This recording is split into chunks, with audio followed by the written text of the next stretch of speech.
ગીર સોમનાથમાં ગેરકાયદે દબાણો ઉપર બુલડોઝર ફેરવવામાં આવ્યું છે. પ્રશાસનનું બુલડોઝર કે જેણે ગેરકાયદે એકમો ઉપર દાટ પાડ્યું છે.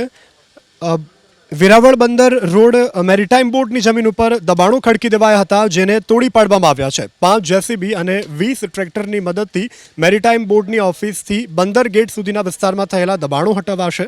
બુધવારે પણ દબાણો હટાવવાની કામગીરી ચાલુ રહેશે. તો ગીર સોમનાથમાં ગેરકાયદે બાંધકામ ઉપર પ્રશાસનનું બુલડોઝર વેરાવળ બંદર રોડ ઉપર મેરીટાઈમ બોર્ડની જમીન ઉપર દબાણો ખડકી દેવાયા હતા, જેને તોડી પાડવામાં આવ્યા.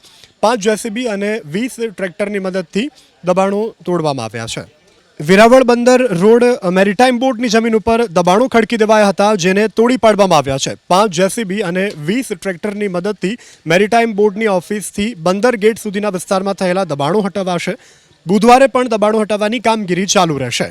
તો ગીર સોમનાથમાં ગેરકાયદે બાંધકામ ઉપર પ્રશાસનનું બુલડોઝર વેરાવળ બંદર રોડ ઉપર મેરીટાઈમ બોર્ડની જમીન ઉપર દબાણો ખડકી દેવાયા હતા, જેને તોડી પાડવામાં આવ્યા.